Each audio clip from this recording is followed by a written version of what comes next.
Today's video is sponsored by Camel City Mill. Hey guys, I'm Evan. Welcome to Country View Acres. So today I'm gonna start off doing some snow removal. I plowed the driveway the other day, but there's still plenty of areas around here that are completely packed with snow. I don't really have good access to either of the barns. There's a bunch of farm gates that are really hard to open with the snow, so we're gonna try to clear all the other areas today, and then after that I'm gonna go over to the church, see if we can clear their parking lot. So I've had the tractor running for about 20 minutes now. It's warmed up. I had to feed out a hay bale the other day, so I need to go ahead and take the hay spear off of there, and then I left the bucket where it was easy to get to. We'll go put that on and we'll get started.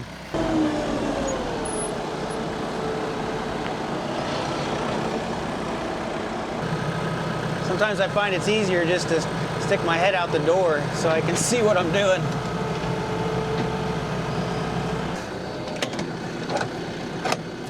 Hood on the tractor is a little tall to see over.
All right, pretty sure I'm gonna be able to get this gate open.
All right, I think I got everything here that I wanted to clear. I cleared around both barns. I got all 3 farm gates cleared so I can open those.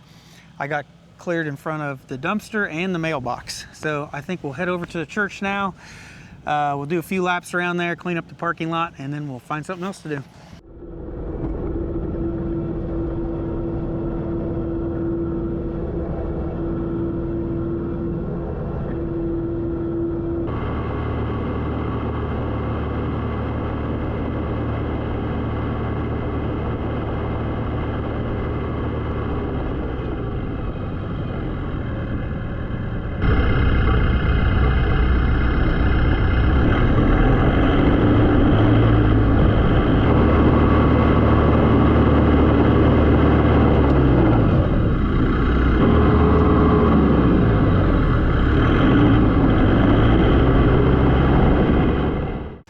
All right, I got the church plowed.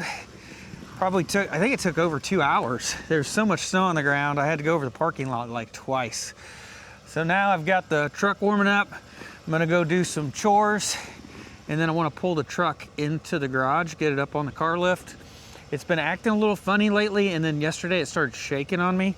And our spare vehicle, we took that to one of our boys the other day because his vehicle broke down. So we don't have a spare vehicle right now. And then I need this truck so I can go pick up his vehicle.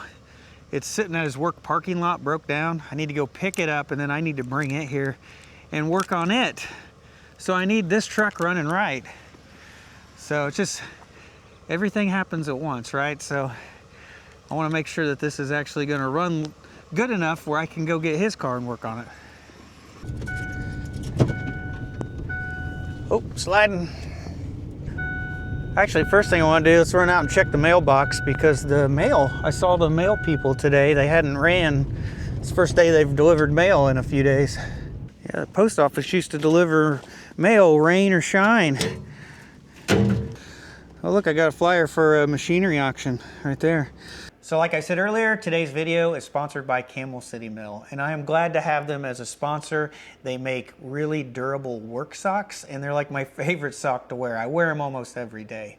So I typically wear a leather steel-toed boot, and then I'm on my feet all day long, and if you've ever wore work boots all day, you know that sweaty feet can be a problem. But ever since I switched over to Camel City Mill socks, I've got no more sweaty feet. They're made with this Ironside merino wool, and it wicks away sweat 35% better than cotton or polyester. And then they also have this sewn-in vent, no sweat vent on the top of the sock, and that allows it to release heat and moisture. But to make these socks even more durable, they have sewn-in nylon reinforcement in the heel and in the toe, and they guarantee that these socks will last for 10 years. If they get a hole or a tear in them, they'll replace them for free. So if you guys are looking for a comfortable and durable work sock that will get rid of your sweaty feet, check out Camel City Mill. And you can get 10% off your favorite work socks at Camel City Mill using code ACRES. I'll leave a link down in the description.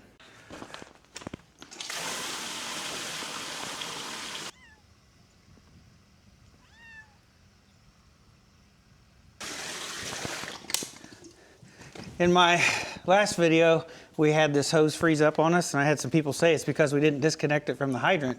Well, that's what this white connector is for. As long as this side is open, it lets air in, lets the hydrant drain back into the ground, also lets as long as both of these are open, it lets air into the hose as well, and then we can lift it up high in the air and we can drain the water out of it. So when you see us lifting this hose up like this, that's what we're doing, is we're slowly getting the water to drain out toward the far end. And to get enough water out of it, it won't freeze. Trick is you gotta kind of do it slow. If you try to go too fast, you'll still have water in the hose, it'll freeze on us. That's probably what happened to us the other day. As I'm walking this, you can see all the water coming out of the end of the hose. Just got to do it slow enough that we don't leave too much inside.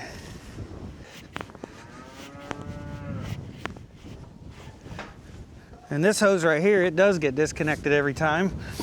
We just must have not got all the water. We must have not got it drained very well because it did freeze.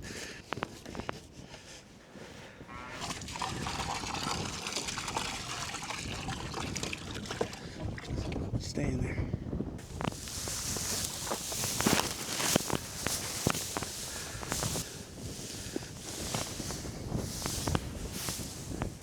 There you go.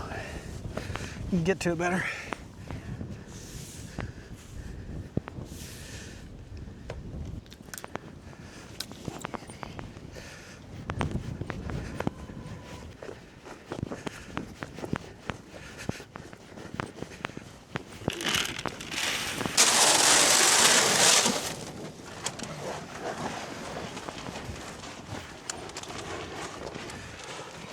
You guys can't all fit in that one trough.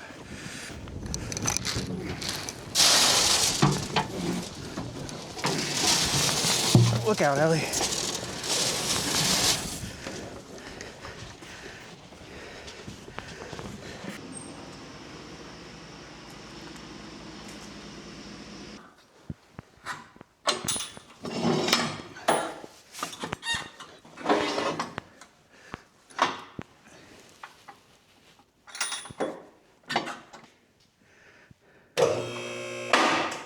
That freaks me out.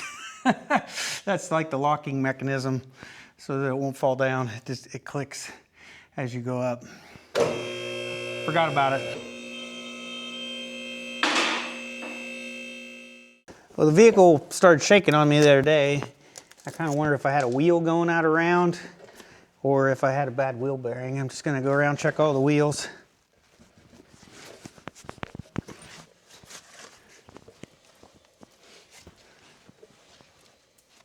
Well, I really don't see anything wrong, but I really felt like it was coming from the back. So I'm gonna go ahead and take the back tires off. We'll just look around a little bit.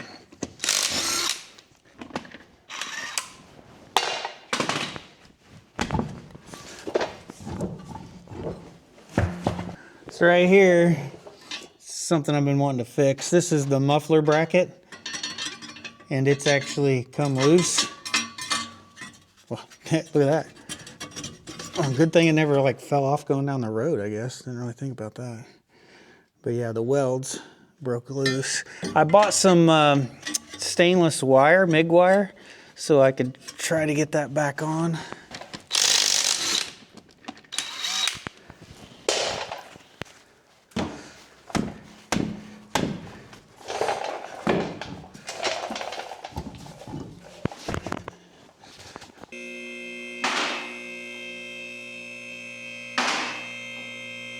Well, I didn't find anything wrong with the rear tires or the wheel bearings or the axle or the suspension back here. I can't find anything wrong at the rear of the truck. So I'm gonna go ahead and put the tires back on. So last night the truck didn't have an engine light on, but I went ahead and I hooked the automotive scanner up to it just to see what it'd say. And it did have a couple interesting codes in there.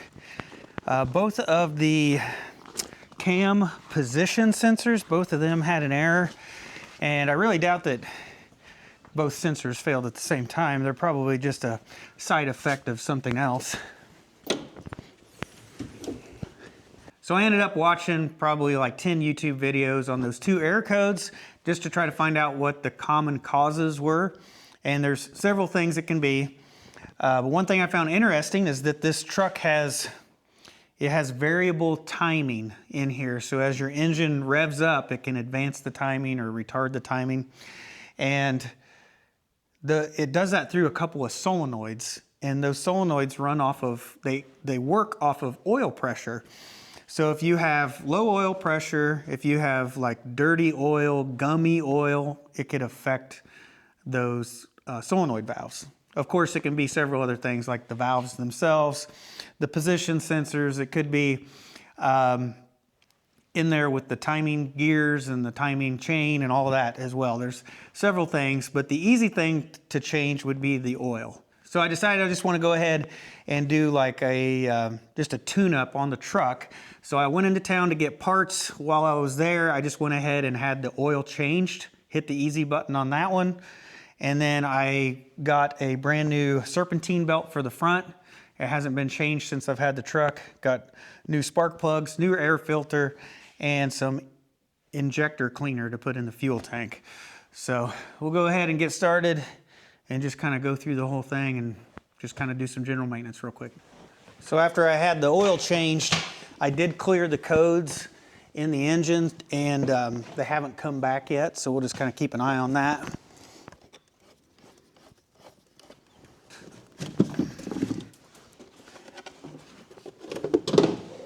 Yeah, the air filter looks pretty dirty. I noticed that last time I blew it out. Definitely need to change it.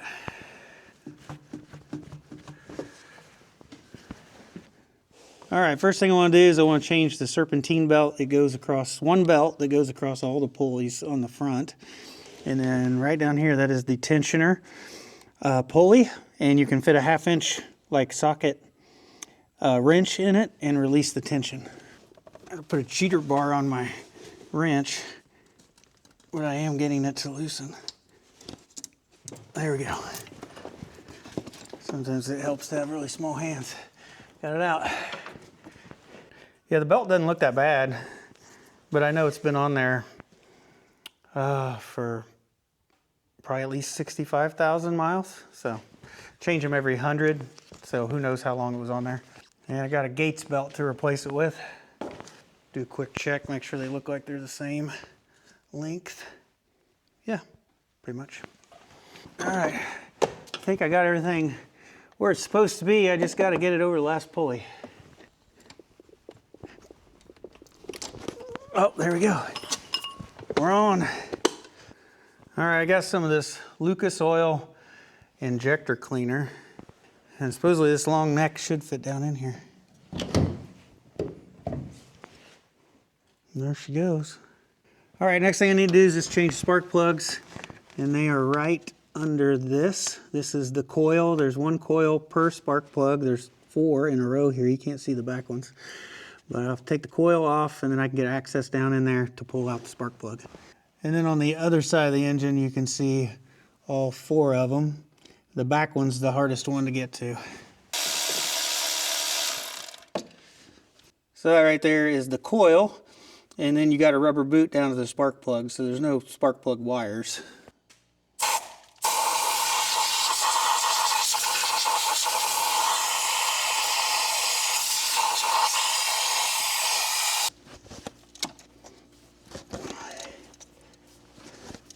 All right, there's our spark plug. I know you probably won't be able to see it, but it looks like it's got a really wide gap in it. Maybe it's worn in here. All right, there's the 2 spark plugs, new and old. Probably won't show up in this little camera, but you can definitely tell a difference between. You can tell the old one's definitely worn.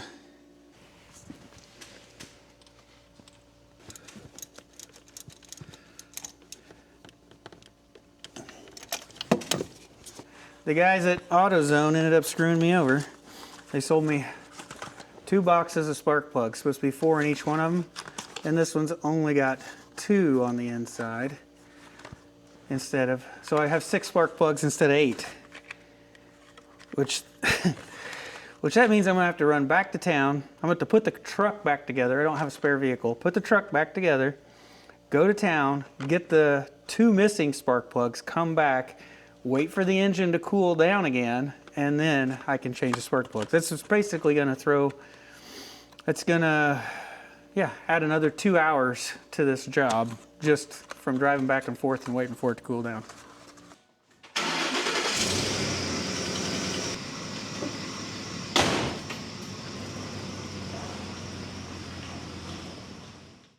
So it's been probably a couple hours now, and I'm back at changing the spark plugs.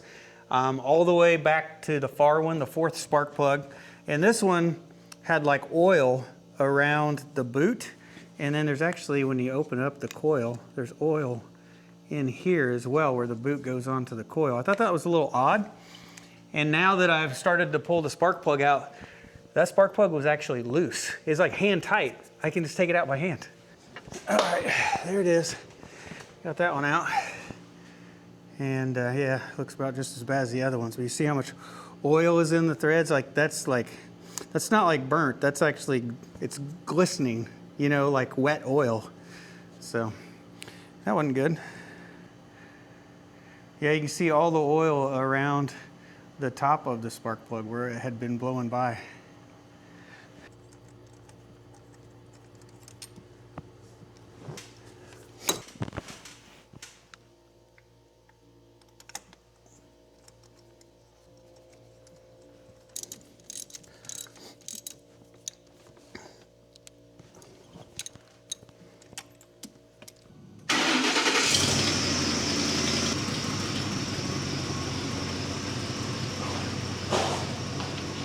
All right, well, the truck's all done. Keep our eye on it. We'll see if those codes come back or not. So tomorrow I probably need to run over to my dad's house, get the equipment trailer so that I can pick up Garrett's car and bring it back here so we can work on that. But it is already after 4 o'clock, starting to get dark. So I'm gonna go ahead and take care of that, and I'll see you guys again tomorrow. All right, it's the next day, and we just got back from picking up our boy's vehicle, and need to get this off the trailer, see if we can get it in the garage, and see if we can figure out exactly where the antifreeze is leaking from.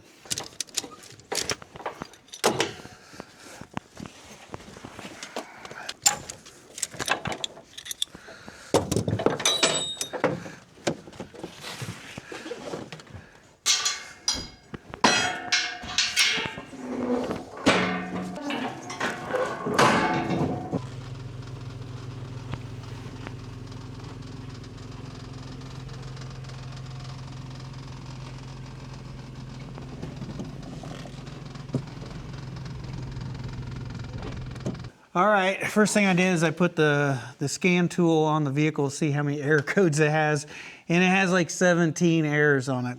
So I'm not sure what all these are. I'm gonna have to look them up. But we got a couple pressure sensors here. We got a charging system, low output. It did get a battery light come on the other day when everything was happening. I don't know if it's because it sprayed antifreeze on his alternator or if it actually has a problem. Bunch of catalytic converter, O2 sensor stuff, bunch of headlight stuff. And I don't know, there's quite a few stuff in here. Low tire, there is a flat tire or almost flat tire on here. But yeah, there's a ton of errors on this car right now. So supposedly this was spraying antifreeze in here, and then underneath the car it was just like, they said it was showering antifreeze underneath the vehicle. And you can see signs of it. I think we got antifreeze laying around here. I can see like antifreeze pooled up right there. I see it in different spots. Yeah, so here's the alternator, which it threw an error also, but you can see there's antifreeze had got inside of the alternator. I can see it right in here. So I took off the radiator cap. I don't see any antifreeze. I think that we should at least see a level. I'm just gonna go ahead and put antifreeze in here until the radiator fills back up. We'll put about a gallon of antifreeze in it, in the radiator, and now it started dripping, and it's dripping under the car, trying to determine where it's coming from.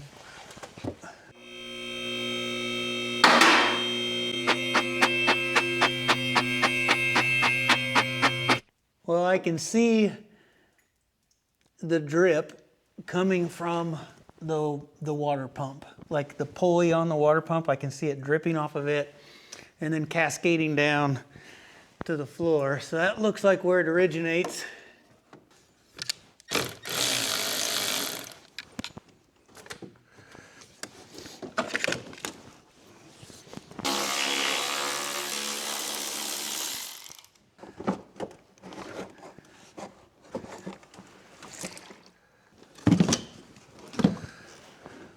All right, the water pump is right here, so I gotta take this belt off.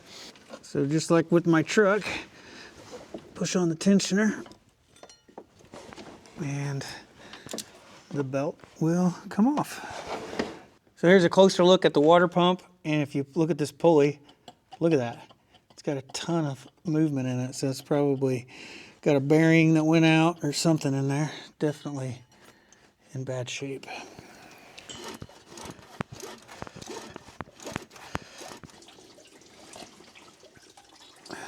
All right, there she is, got the old water pump out. So the guys at his work looked at this the night it broke, and they said they thought it was the water pump. So we went ahead and bought a water pump.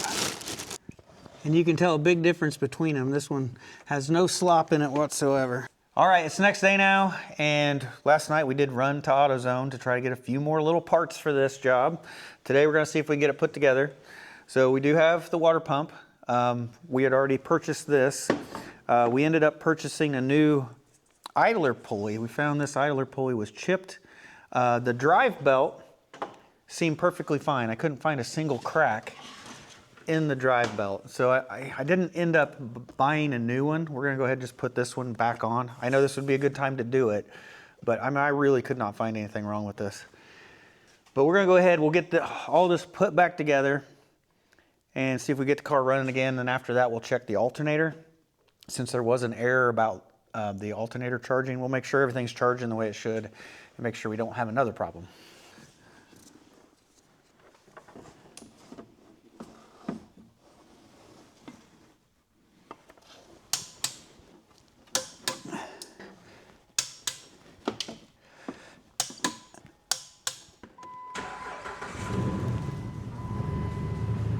Sounds a little rough. 14.8 volts. That's good voltage for an alternator.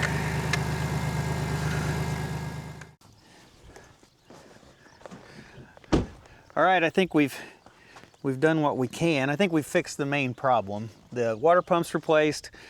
We've ran the vehicle. We kept on adding antifreeze and adding antifreeze until it wouldn't take anymore. And it seems to be holding a good level, antifreeze level now, so I think it's fine. It runs fine, so that's the main problem's fixed. Now the tire on that side, it did get a little bit lower on air overnight, so we probably have a slow leak in there. We may have to take that tire off and double check it, but at least the car's running. So back around Thanksgiving, they have all those Black Friday sales, all your Christmas sales going on, and I was having the anti-lock brakes on the truck. I was sending that module off, and I decided I wanted to get a scan tool, something better than what I had, something that I could see the anti-lock brake system with. And I ended up buying this. It's like a little Android tablet, and it is from Mucar. It's a Mucar 682. I did a bunch of research on them, and this one has like lifetime free updates. But it's just basically an Android tablet, but instead of like my old scan tool or just see the powertrain, this sees everything. It sees the anti-lock brakes. It sees like the tire pressure system. It sees the radio, the air conditioning. It pretty much sees all the systems in the car, and then it can monitor live data. So like on my truck, I was able to see that variable timing and rev up the engine, and I could see how that timing changed.